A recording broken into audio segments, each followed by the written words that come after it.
Police అధికారుల దగ్గర సమాచారం ఉందో లేదో కానీ పర్సనల్గా I have some information. So డిపార్ట్మెంట్లో నా రిక్వెస్ట్, మీ అధికారులకి ఇక్కడ నుంచి నేను ఇచ్చే ఆదేశాలు మీరు ఉక్కు పాదంతో అణచివేయాల్సిన అవసరం ఉంది. గంజాయి అనే పదం ఈ రాష్ట్రంలో వినిపించకూడదు. ఉద్యమ నేపథ్యం ఉన్న తెలంగాణలో గంజాయి లాంటివి, డ్రగ్స్ లాంటివి ఇక్కడ వచ్చి ఇక్కడ యువతను ఆక్రమించుకుంటున్నాయి. ఇది అత్యంత ప్రమాదకరం. నేను సైబరాబాద్ కమిషనర్ గారికి ఒక విషయం చెప్పదలుచుకున్నా. సన్బాన్ పార్టీకి సంబంధించిన సోషల్ మీడియా అంటే డిజిటల్లో ఈరోజు అప్లికేషన్స్ అంటే ఏమంటే కాల్ టికెట్స్ అమ్ముతున్నారు, book my show. So I verified with my people, అసలు వాళ్ళు ఇంతవరకు పర్మిషనే తీసుకోండి. పర్మిషన్ తీసుకోకుండా 31st ఈవినింగ్ సన్బాన్ పార్టీలు పెట్టి కిడ్స్ని అండర్ 18 అసలు అట్లాంటి వాటిలో అలోవే చేయదు. అండర్ 18 లిక్కర్ ఇవ్వడానికే వీల్లేదు. ఈరోజు స్కూల్ పిల్లలకు కూడా they are giving some incentives. So అసలు ఆ బుక్ మై షో ప్లాట్ఫామ్ ఎవరిది? ఈ సన్బర్న్ ఈవెంట్ ఆర్గనైజ్ చేస్తున్నది ఎవరు? డిజిటల్ చెప్తున్నా అంటే గతంలో నేరగాళ్ళకి ఒక విధానం ఉండేది, ఇప్పుడు సైబర్ క్రైమే బిగ్గెస్ట్ టాస్క్. ఎందుకంటే సాంప్రదాయబద్ధమైన నేరాలు అంటారు కదా, ఆ నేరాలు ఇప్పుడు మొత్తం కంప్లీట్గా సైబర్ క్రైమ్ వైపు వెళ్ళిపోయింది. అంటే ఏ నేరం కూడా గతంలో చేసే నేరాలు కన్వెన్షనల్ క్రైమ్స్ అంటారు కదా, ఇప్పుడు దాని నేచర్ మారిపోయి సైబర్ క్రైమ్, సైబర్ కనెక్టివిటీతో ఈ క్రైమ్లో పాల్గొంటున్నారు. సో మీరు సైబర్ సిస్టమ్ని ఏదైతే వాడుకుంటున్నారో వాళ్ళ బిజినెస్ కానీ లేకపోతే వాళ్ళ క్రైమ్కి కానీ, ఇది ఇంకా స్ట్రెంథెన్ చేసుకోవాల్సిన అవసరం ఉన్నది. దీని మీద కూడా మీరు అందరూ పోలీస్ అధికారులు ప్రత్యేకంగా ఫోకస్ పెట్టుకుంది. ఇట్లాంటి ఈవెంట్స్ ఏమైనా వచ్చినాయంటే మీరు స్క్రూటినీ చేయండి. దానివల్ల ఇన్కమ్ జనరేట్, ఆదాయ వనరుగా మీరు చూడకండి. అవి ఎలాంటి కల్చర్ని మన దగ్గర ఇంజెక్ట్ చేస్తున్నాయి, మన యంగర్ జనరేషన్ని ఏ విధంగా ముందుకు తీసుకెళ్తున్నాయి. హుక్కా సెంటర్స్ కానీ, పబ్లలో జరిగే వ్యవహారాలు కానీ, లేకపోతే ఇట్లాంటి సన్బర్న్ పార్టీలు ఆల్మోస్ట్ గోవా, మహారాష్ట్ర, కర్ణాటక బ్యాన్ చేసింది, క్యాన్సిల్. ఇంతకుముందు గోవా ఇచ్చిన దాంట్లో జరిగిన ఇన్సిడెంట్ అండ్ యాక్సిడెంట్స్ తోని గోవా గవర్నమెంట్ బ్యాన్ చేసింది, మహారాష్ట్ర గవర్నమెంట్ పర్మిషన్ ఇచ్చి క్యాన్సిల్ చేసింది, అండ్ కర్ణాటక గవర్నమెంట్ పర్మిషన్ ఇచ్చి క్యాన్సిల్ చేసింది. దీని గవర్నమెంట్ను పోలీస్ ఆఫీసర్స్ వాళ్ళని ఇన్వైట్ చేసి వెల్కమ్ చేస్తుంది తెలంగాణ రాష్ట్రానికి. I don't know what is their idea. కానీ ఇప్పుడు వాళ్ళు మరి మీ దగ్గరికి పర్మిషన్కి వచ్చిందా రాలేదా? According to my information there is no such permission for Sunburn party, but they selling the tickets and they are collecting money from normal people. So ఇట్లాంటి విషయాలు మీరు కఠినంగా వ్యవహరించండి. ఎంత పెద్దవాళ్ళైనా, ఎంత వాళ్ళ బ్యాక్గ్రౌండ్ ఏమున్నా ఎవరిని స్పేర్ చేయాల్సిన పని లేదు. మీకు ఎవరు మాట్లాడినా ఎవరిని వదలాల్సిన పని లేదు. ప్రభుత్వం సంపూర్ణంగా పోలీస్ అధికారులకు గంజాయి ముఖ్యంగా ఏఓబి ప్రాంతం నుంచి ఎట్లా ట్రాన్స్పోర్ట్ అవుతుంది, ఏమవుతుంది, మన దగ్గర పండించేది తక్కువ ఉండొచ్చు కానీ వినియోగించేది ఎక్కువైంది. ఏఓబి ప్రాంతంలో నుంచి మన ప్రాంతానికి గంజాయి ఏ రకంగా వస్తుంది ఏందనే దాని మీద కూడా మా పోలీస్ అధికారులు లా అండ్ ఆర్డర్ కంట్రోల్ చేయడం ఒకటే కాదు, ఈరోజు ప్రతి జిల్లా ఎస్పీ మీ ప్రాంతాలలో మండల స్థాయి చిన్న చిన్న పట్టణాలలో కూడా కాలేజీలలో ఇది ఎక్కువగా వినియోగిస్తున్నారు. మీరు ప్రత్యేకంగా అధికారులను నియమించండి, సమాచారాన్ని సేకరించండి. ఎవరున్నా కూడా ఎవరిని వదలడానికి వీల్లేదు. ఫైనల్గా నకిలీ విత్తనాలు, ఇది టెర్రరిజం కంటే ప్రమాదకరమైనది. 6 కాళ్ళు కష్టపడే రైతుకు నకిలీ విత్తనాలు అమ్మడం ద్వారా ఈరోజు రైతు ఆత్మహత్యలు జరుగుతున్నాయంటే కారణం ప్రధానంగా నకిలీ విత్తనాల వెనకాల ఉన్న కార్పొరేట్ కంపెనీలు. వాళ్ళ కింద సేల్స్ కోసం ఎవరినో ఏజెంట్ని అపాయింట్ చేస్తాడు, వీడు ఏదో విత్తనాలు అమ్మేస్తాడు. మీరు ఆ కంపెనీ మీద కేసు పెట్టకుండా ఉంటే వాళ్ళ లాస్ట్ పాయింట్లో కేసు పెడుతున్నారు. వాడు జయ బజరంగ బలి అని పెడతాడు, తీయగానే శ్రీ వెంకటేశ్వర అని పేరు మార్చేస్తాడు. లైసెన్స్ తప్పుడు పేరు మీద తీసుకొని అంతకుముందు అన్న పేరు మీద ఉంటే మీరు నోటీస్ ఇవ్వగానే ఫ్యామిలీలో ఇంకొక మెంబర్ మీద తీసుకొని సింపుల్గా దాని బోర్డు తిప్పేసి నడుస్తున్నాయి. సో ఎట్లయితే మీకు హిస్టరీ షీటర్స్ ఉన్నారో, రౌడీ షీటర్స్ ఉన్నారో, అట్లని నకిలీ విత్తనాలు అమ్మేటోళ్ళది కంప్లీట్గా మీ పోలీస్ డిపార్ట్మెంట్లో కంప్లీట్ స్టేట్ అంతా ఒక యూనిట్ కింద క్రిమినల్స్కి ఎట్లయితే మీరు డేటాబేస్ తయారు చేస్తున్నారో, ఈ నకిలీ విత్తనాల మీద ఉప్పు పాదంతో అణచివేయాల్సిన అవసరం ఉన్నది. కంపెనీ ఓనర్స్ని మీరు లయబుల్ చేసినప్పుడు ఈ నిర్ణయాలు, అదేవిధంగా ఇప్పుడు ఈ సోషల్ మీడియాలో కూడా చాలా సర్క్యులేట్ చేస్తుంటారు, అంటే మతాల మధ్యలో, కులాల మధ్యలో వైషమ్యాలను రెచ్చగొట్టడానికి. దీనికి సంబంధించి కూడా ఎప్పటికప్పుడు మీరు అప్రమత్తంగా ఉండి ఆ సమాచారాన్ని కూడా సేకరించి అట్లాంటి వాళ్ళు ఎవరైనా ఉంటే వాళ్ళందరినీ కూడా ఒక లైన్లో పట్టుకురావాల్సిన అవసరం ఉన్నది. వాళ్ళని ఏ విధంగా కంట్రోల్ చేయాలని.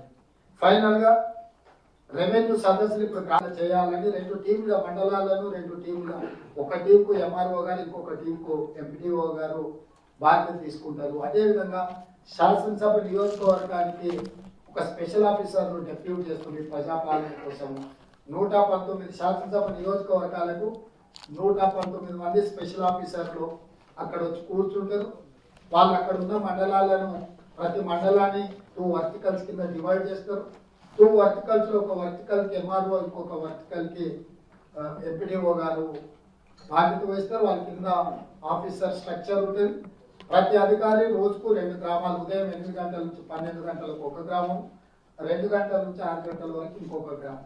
ఈ అప్లికేషన్ తీసుకోవడం, ఇవన్నీ చేయడం పోలీస్ డిపార్ట్మెంట్ అండ్ ఈ స్పెషల్ ఆఫీసర్ లోకల్ కోఆర్డినేషన్ చేసుకొని ఏ గ్రామంలో గ్రామ సభ జరగబోతుందో ముందే అక్కడికి వెళ్ళి మహిళలకు సపరేట్గా లైన్ ఇవ్వండి, అందరిని కలిపి గుమిగూడి దాన్ని ఇబ్బంది జరగకుండా మహిళలకు ప్రత్యేకమైన కౌంటర్లు పెట్టించండి. మిగతా వాళ్ళని కూడా స్ట్రీమ్ లైన్ చేసి ఫస్ట్ కమ్ ఫస్ట్ లాగా లైన్లో పెట్టించి అధికారులు కూడా అందరూ ఉండి, మేము ఒక నోట్ చీఫ్ సెక్రటరీ గారి ఇక్కడ నుంచి మీరు పూజ చేస్తారు, ఓపెనింగ్ రిమార్క్స్ అక్కడికి వెళ్ళిన అధికారి చదివి వినిపించాలి. పర్పస్ ఏంటి, ప్రభుత్వం యొక్క ఉద్దేశం ఏంటి, ప్రభుత్వం ఏ లక్ష్యంతో ఈ వివరాలన్నింటిని సేకరిస్తుంది, ఏ రకంగా వీటిని అమలు చేయబోతున్నామో ఒక నోట్ పంపిస్తాం. మీరు గ్రామ సభ మొదలు పెట్టే ముందు ప్రభుత్వం యొక్క సందేశాన్ని చదివి ప్రజలకు వినిపించాలి. వినిపించిన తర్వాత కార్యక్రమాన్ని చేపట్టాలి. ఈ కార్యక్రమం చేపట్టేటప్పుడు అధికారులు బాధ్యతాయుతంగా ఉండాలి. కొంతమంది చదువుకోని వాళ్ళు వస్తారు, అక్కడ ఏమైనా ఊర్లో చదువుకున్న వాళ్ళు ఉంటే వాళ్ళని కూడా అక్కడ కూర్చోబెట్టి అంగన్వాడీ ఆశా వర్కర్లు ఇట్లాంటి వాళ్ళు ఉంటే వాళ్ళ వివరాలు ఏమైనా తీసుకొని వస్తే అప్లికేషన్ నింపించడానికి కూడా సపోర్ట్ చేయండి. ఇంకొకటి, గ్రామ సభ పెట్టినప్పుడు మీరు అప్లికేషన్లు ఇస్తే గందరగోళం. ప్రతి గ్రామాలకు ముందే అప్లికేషన్లు పంపించాలి. ఆల్రెడీ మీకు విలేజ్ సెక్రటరీలు, ఇతర వ్యవస్థలు ఉన్నాయి, అంగన్వాడీ ఆశా వర్కర్లు కాకపోతే మిగతా ఎవరున్నారో వాళ్ళతో ముందుగానే గ్రామంలో అప్లికేషన్లు అందుబాటులో పెడితే వాళ్ళ పిల్లలతోనో వాళ్ళతోనో వాళ్ళ డీటెయిల్స్ అన్నీ కూడా నింపుకొని వస్తారు మన దగ్గరికి. అప్పుడు ఏమవుతుందంటే జస్ట్ అప్లికేషన్ ఇచ్చి రిసీప్ట్ తీసుకొని పోయేది ఉంటే ఫాస్ట్గా మనం డిస్పోజ్ ఆఫ్ చేయొచ్చు.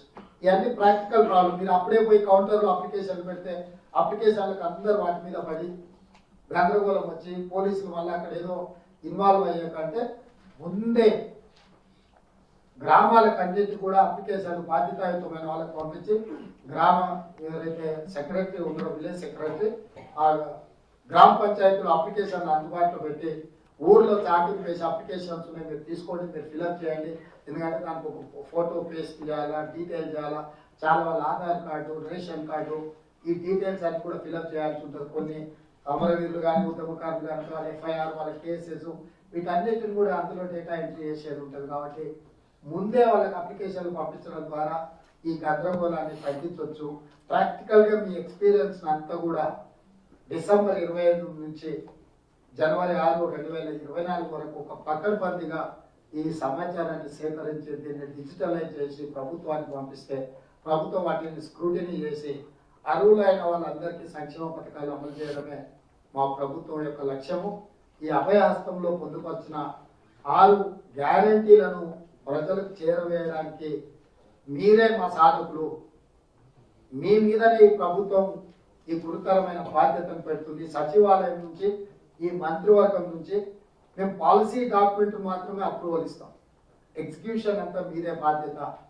ఆ ఎగ్జిక్యూట్ చేసే క్రమంలో ఇక్కడున్న అధికారులకు నా సూచన, ఎవరికైనా ఈ విధంగా పనిచేయాలని ఏదైనా ఇబ్బంది అనిపిస్తే మీరు చీఫ్ సెక్రటరీ గారు కానీ పోలీస్ డిపార్ట్మెంట్లో డీజీపీ గారు కానీ మీరు ఒకవేళ ఈ విధానంలో పనిచేయడానికి మీకు ఏమన్నా ఇబ్బంది కలిగిస్తే మీరు కోరుకుంటే తప్పకుండా మిమ్మల్ని అక్కడి నుంచి ఇంకొక ప్లేస్కి ట్రాన్స్ఫర్ చేయడానికి మీరు అక్కడి నుంచి మీ బాధ్యతల నుంచి మార్చడానికి ప్రభుత్వానికి ఎలాంటి అభ్యంతరం లేదు.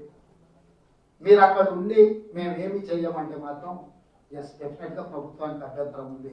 మీరు బాధ్యత తీసుకున్నప్పుడు నిర్వర్తించాల్సిందే.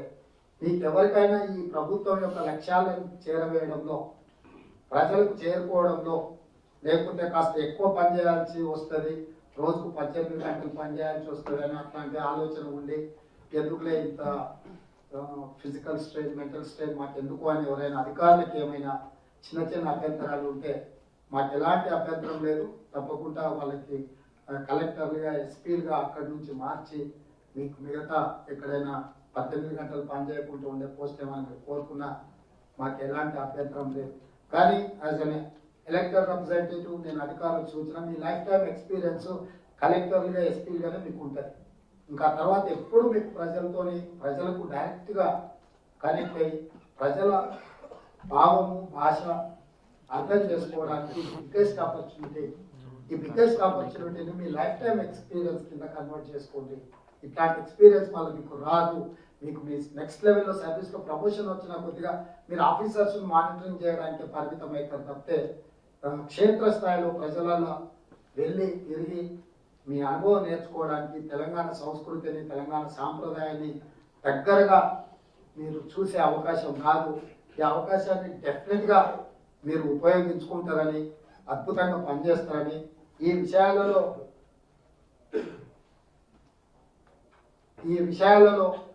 ప్రతి 4 నెలలకు మళ్ళీ ఈ గ్రామ సభలు కానీ ఈ వ్యవస్థ మళ్ళీ సమీక్ష చేస్తాం. మీ వైపు నుంచి మీ ఎక్స్పీరియన్స్, ఎందుకంటే మీరు బాగా చదువుకొని కష్టపడి ప్యాషన్తో వచ్చింది ఇందులో ప్రజలకు ఏదైనా మీరు నిజంగా రీజనబుల్ సజెషన్స్ ఏమున్నారు. మేము గవర్నమెంట్ చాలా ఓపెన్ మైండ్తో ఉన్నాం. ఇప్పుడు మేము ఆలోచన చేసినాకంటే కూడా ఇంకా బెటర్గా ఏమైనా చేయడానికి ప్రజలకు మనం ఏమైనా చేయ అవకాశం ఉంటే మీ సూచనలు 100% గవర్నమెంట్ తీసుకుంటుంది. ఈ గవర్నమెంట్కి ఎలాంటి మెసేజాలు లేవు. మా అధికారి చెప్తే మేము వినాలనే ఆలోచన లేదు.